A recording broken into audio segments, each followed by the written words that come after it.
എല്ലാവരും ബേജാറായി ജീവിക്കാനും. കാരണം നമ്മളെ വംശഹത്യ ചെയ്യാനും നശിപ്പിക്കാനും ഉന്മൂലനം ചെയ്യാനും നാട്ടിൽ ഇല്ലാതാക്കാനും ഒക്കെ ഉള്ള നിഗൂഢ ശ്രമങ്ങൾ നടത്തുന്നു എന്നാണ്. അത് പല ലോകത്തെ എല്ലാ സ്ഥലങ്ങളിലും പല സ്ഥലങ്ങളിലും നടക്കുന്ന കാര്യമാണ്. അപ്പം അങ്ങനെ ശത്രുവിൻ്റെ നിഗൂഢമായ ഐഡിയകളും വിളവുകളും കാണുമ്പോൾ ഇതിനൊന്നും അതിജീവിച്ച് മുന്നോട്ട് പോകാൻ ഇനി നമ്മളെ കൊണ്ട് പറ്റൂല എന്നുള്ള നിരാശയാണ് ഉണ്ടാവും, അല്ലേ? എന്നാൽ അള്ളാഹു എല്ലാം കണ്ടും കേട്ടും കൂടണ്ട്. അവനറിയാതെ അവൻ്റെ ആസൂത്രണങ്ങൾക്കെതിരായിക്കൊണ്ട് നമ്മളെ ആർക്കും ഒന്നും ചെയ്യാൻ പറ്റൂല എന്നുള്ളതാണ്. ആ അറിവുണ്ടല്ലോ, അത് ചില്ലറ കാര്യമല്ല. കാരണം ഹാറൂൻ മൂസാ നബി അലൈഹി സ്വലാമിനെയും അള്ളാഹു പറഞ്ഞയച്ചപ്പോൾ അള്ളാഹ് പറഞ്ഞ വാക്ക് അസ്മഉ ആറാന്ന്. അവിടെ എന്താ നടക്കണമെന്ന് ഞാൻ കാണുന്നതാണ്. നീ ധൈര്യമായി പോയിക്കോ, അവിടെ എന്താ സംഭവിക്കുന്നു എന്ന് ഞാൻ കാണുന്നതാണ്. മൂസാ നബി അലൈഹി സ്വലാമിന് ഒരു ബേജാറുണ്ടായില്ല. എത്ര ഇറങ്ങൾ എന്തൊക്കെ സംഭവങ്ങൾ നടന്നു, അപ്പോഴൊക്കെ പിടിച്ചു നിന്നു.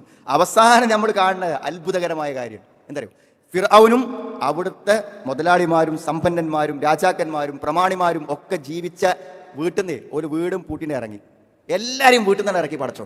ഒരൊറ്റ രാവിൽ അനേകം മാസം ഒറ്റ രാവ് കൊണ്ട് അവരെ വീട് പൂട്ടി ഇറക്കിച്ച്. എന്നിട്ട് അവരെ മുഴുവനും ആ വെള്ളത്തിലിറക്കി മുക്കിക്കൊന്നിട്ട് ആ വീടും പറമ്പും തോട്ടങ്ങളും നദികളും മുഴുവനും ബനൂ ഇസ്രായേലിലേക്ക് അധീനപ്പെടുത്തി കൊടുത്തു. എത്ര മനോഹരമായിട്ടാണ് ഖുർആൻ അത് പറയുന്നത്. നിങ്ങൾ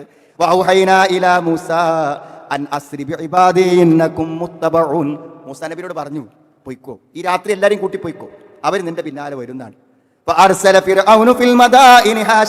എല്ലാരെയും വിളിച്ചു കൂട്ടി ഫിർഔൻ മൊത്തം നാട്ടിലെ ജനങ്ങളെ, ഈ മരിക്കാനുള്ളവരൊക്കെ പാടെ ഒരുമിച്ച് കൂട്ടണ്ടേ, വെള്ളത്തിൽ മുങ്ങാനുള്ളവരെ എല്ലാരെയും മൂപ്പര് വിളിച്ചു കൂട്ടി. എന്നിട്ടോ ഈ ബനൂ ഇസ്രായേലിൽ വളരെ കുറച്ച് ആൾക്കാരല്ലേ, നമ്മളെല്ലാവരും പാടെ ആട്ടിയാ പോണതേ ഉള്ളൂ. നമുക്ക് ഇന്ന് എല്ലാവരും പാടെ ആട്ടി ഇറക്കാം ഈ നാട്ടിൽ നിന്നാണ് അവർ പറയുന്നത്. എത്ര മനോഹരമാണ് ഖുർആൻ പറയുന്നത്. അവരെ ഞാൻ അവിടെ തോട്ടങ്ങളിൽ നിന്നും അരുവികളിൽ നിന്നും പുറത്തേക്ക് ഇറക്കിയെന്നാണ്. അവരിറങ്ങണേപ്പം എന്തിനാണ്? ബനൂ ഇസ്രായേൽ ആട്ടി കൊല്ലാൻ വേണ്ടിയിട്ട്. പക്ഷെ അള്ളാഹ് വേണ്ടത് എന്താണ്? അവരെ തോട്ടങ്ങളിൽ നിന്നും ഉദ്യാനങ്ങളിൽ നിന്നും അവരെന്നേക്കുമായി പുറത്തിറങ്ങി. അവിടെ നിധികളിൽ നിന്ന്, അവിടെ ഏറ്റവും മാന്യമായ താമസ സ്ഥലങ്ങളിൽ നിന്നൊക്കെ അവർ പുറത്തേക്കിറങ്ങി. ഇസ്രായേൽ, അതൊക്കെ ഞാൻ ബനൂ ഇസ്രായേലിക്ക് വാങ്ങിക്കൊടുത്തു.